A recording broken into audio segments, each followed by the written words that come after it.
Pokémon Red, Blue, and Yellow need no introduction. The first generation of Pokémon is a foundational pillar of video games. Millions of people have played through it, many several times. Some hundreds of times, as fast as possible. It turns out, if you try to reach the Pokémon Hall of Fame, the fastest you can do is a bit under 2 hours, 1 hour and 44 minutes to be precise.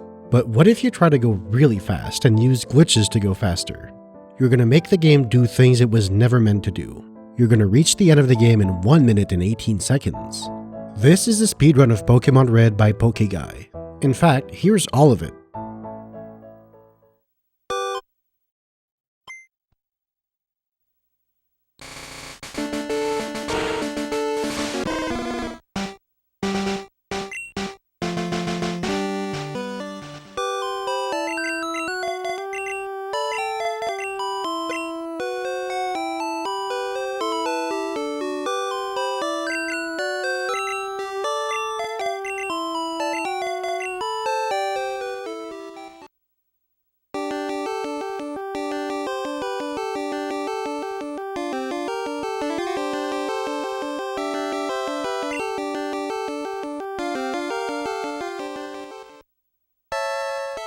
Why did he reset here? What nonsense happened in the menus? How did he warp straight to the Hall of Fame? Does this even count as beating the game? This is the Pokémon Red speedrun explained.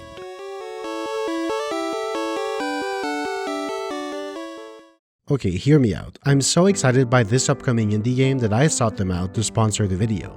In fact, the music's really good, so let's get the piano for a bit. If you're into monster tamers, you need to see this. Voidling Bound.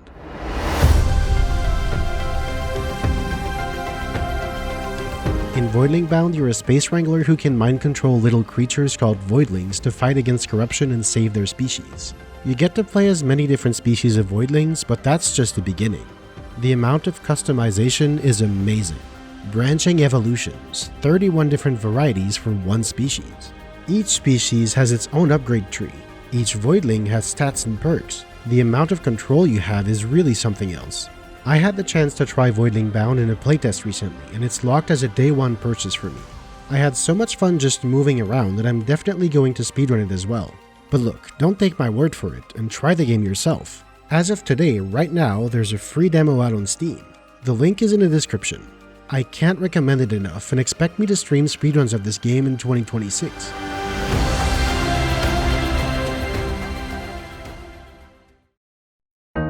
Okay, let's clear something up first.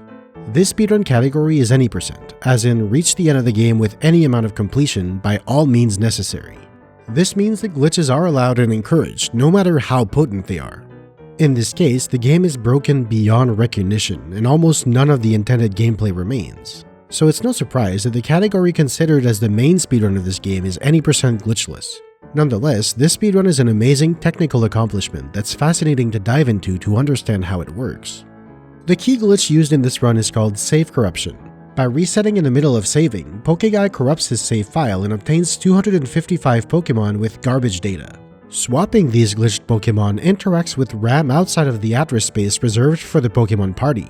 Pokeguy performs 2 Pokemon swaps to break the item list, then 2 item swaps and 2 more Pokemon swaps. This sets the value for his current room to one that loads ROM bank hex 16 and the script pointer to his trainer ID of hex 64C2. In bank hex 16, that address points to the Hall of Fame script, so that script is run, the ending is triggered, and the game is beaten. Didn't understand a word? No problem. Let's get into how this all goes down. The very first step in this speedrun actually takes place before the run even starts. When creating a save file, a special variable is randomly rolled, your trainer ID. The trainer ID is exactly what it says on the tin. It's an identification number given to all of your tamed Pokemon, and it's used when trading. For a reason that we'll get to later, Pokeguy needs his trainer ID to be the specific value of hex 64C2. So when the value is randomly chosen, this is what the result needs to be. Now I'm using the term randomly rather loosely here because Pokémon Red is not particularly good at coming up with a random number. In fact, it's rather terrible at it. The random number generation function, or RNG, is entirely deterministic and built around a single thing, a CPU register called div that increments 16,384 times per second, or roughly once every 61 microseconds. Every time the RNG function is called, 2 bytes are updated. The first one adds the div register to itself, and the second one subtracts it. We'll call the two values add and sub. The exact operations are called add with carry and subtract with carry. The carry is a bit that's set to 1 if the previous operation resulted in a value over 255, hence the carry, and 0 otherwise. It adds 1 to add if set to 1, and it subtracts 1 to sub if set to 0. Because a key element of RNG changes 16,000 times per second, you would think that there's obviously no way to tell what it's going to be when the function is called, and by extension, what the RNG values will be. But there are two major flaws with this method. First, the frame rate of the Game Boy Color is extremely regular, at just under 60 frames per second. With a bit of arithmetic, we find that in one frame, the div register has time to increment exactly 274.31 times. That register is 8-bit, which means at 256, it loops back to 0. Therefore, on any given frame, the div register goes up by either 18 or 19 at a steady pace. The second major flaw is that add and sub are more closely related than they seem. Let's look at what happens to the sum of the two values, which we'll call dsum, when the RNG function is run. What does the D stand for? No one knows. The value of the div register is both added and subtracted, leaving dsum affected entirely by the value of the carry for each of the two operations. If you assume purely random values, the carry should be set on average half the time, which means that over many RNG calls, dsum would fluctuate around the same value, sometimes going up or down 1. In practice though, the value of the carry for the addition depends on the operation that came before it, which is context dependent. On the title screen, this carry turns out to always be set, which means that every time the RNG function is run, the value of dsum will either stay the same or go up by 1. In other contexts, the carry for the addition is always set to 0, so dsum would stay the same or go down by 1 with every call. Unless RNG is specifically called for a reason or another, the random function is run exactly once every frame. So on the title screen, dsum goes up slowly over time by about 1 every 2 frames on average. The trainer ID is made up of 2 bytes. Instead of simply taking both RNG values at once, when the ID is rolled, the RNG function is run twice. The first time, the sub value is put into the first half of the ID, and the second time, the add value makes up the second half of the ID. And this is why dsum is important. The sum of the 2 bytes of the trainer ID is equal to dsum plus the value of the div register plus the carry. Essentially, to manipulate your trainer ID, you need to delay a consistent amount of frames in a consistent manner until the RNG function runs its course and inevitably gives you the right ID. The method that Pokeguy uses was figured out through brute forcing by Enter-Penter, and it makes great use of buffering inputs. In Pokémon Red, some button presses can be buffered, which means that the button to do a given action can be pressed sometime before the action can be taken, and it will do it on the first possible frame. You can use that to move around perfectly without slowing down, or to navigate the start screen's frame perfectly. When you power on the game, the RNG values and div register are reset. Simply by holding the buttons shown here, you can stall the game while dsum slowly goes up until the RNG is able to generate the required trainer ID. If this is executed correctly, the RNG function will go through completely predetermined steps and generate the trainer ID hex 64C2, which is exactly what's needed for the run. Now, you may wonder why the timing starts only when the game is created if the RNG manipulation begins from power on. Well, there are 2 major reasons for this. The first is that even if you did time from power on, this manipulation takes the exact same number of frames on every run by design. It's essentially fully on rails, so all it would do is add a fixed 36 seconds or so to the runtime. Pokemon speedrunning is traditionally timed from selecting a new game in the menu, so this is what they did here. Timing from power on would open the door to faster but much harder manipulations that would most likely require frame-perfect inputs and other shenanigans, and to be blunt, it would completely finish ruining the small amount of fun left in actually running this specific category. It's simply not worth the hassle. Once the trainer ID is manipulated, the run really starts. The introduction is all about going through Professor Oak's text as quickly as possible. Each text box has a 15th of a second window to proceed perfectly. It's much faster to select the pre-existing names rather than making up your own. However, Pokeguy scrolls down to select John as his rival's name. Why? Well, because later in the run, the rival's name will be data that Pokeguy has to scroll through when moving memory around, and the name John is the fastest of the available options because the others generate more lag. The name Red doesn't impact anything. And now Pokeguy saves and immediately resets. This is the key moment that makes the entire run possible. To understand what happens and why, we need to look at the process of saving. The saving process is made up of 3 separate functions run one after the other that each copies a portion of the RAM to the game's save RAM. The first function saves almost everything to the save file, including the current state of the world, trainers beaten, badges, items, money, and playtime. It also saves the Pokédex, as well as all Pokémon stored in boxes on Bill's PC, the game's long-term Pokémon storage system. The only thing it does not save is the current Pokémon party. Once that's done, the function makes a checksum. In short, a checksum is a quick and easy way to test the integrity of a dataset. If there's any change in the data, the checksum will most likely be different. So if the data's checksum doesn't match what it's supposed to be, this must mean an error was introduced in the data, so the game deems the save file corrupted and doesn't load it. The second function saves specifically the contents of the current box on Bill's PC. This, however, doesn't achieve anything. The first function already took care of all the boxes on Bill's PC, so the second function is entirely redundant. When it's done, the second function updates the checksum, but since the contents of the save file don't change while this function is running, the checksum also doesn't change. Finally, the third function takes care of the current Pokémon party as well as the Pokédex, which is another redundant part from the first function. Once the third function is done, it updates the checksum again, which does change this time, and saving is complete. Now, what happens if you turn the console off in the middle of saving? The process of saving to the SRAM is interrupted, so only part of the data is copied over. How much of it does and doesn't get copied entirely depends on when power is turned off.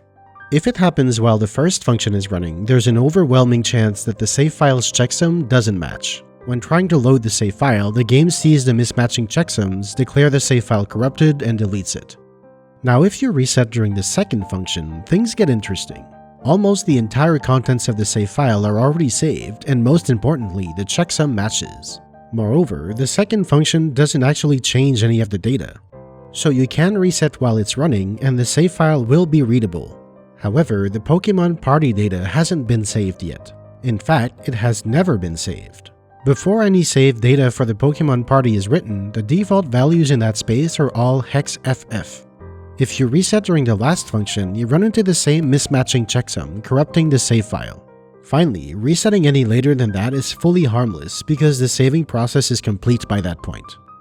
As you might have guessed, the point of resetting mid-save is to interrupt the save during the second function and obtain a glitched list of Pokémon.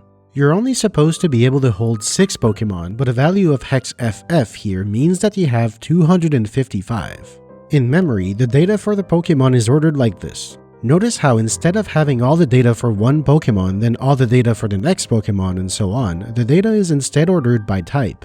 First, all 6 species, 1 byte each, are one after the other. Then, each Pokémon's main data, stats, level, experience, etc., 44 bytes for each Pokémon. Next, the name of the Pokémon's original trainer, and finally the nickname of each Pokémon. These names take 11 bytes each. This format works well when the number of Pokémon in your party never exceeds the hard-coded limit of 6. However, we have 255.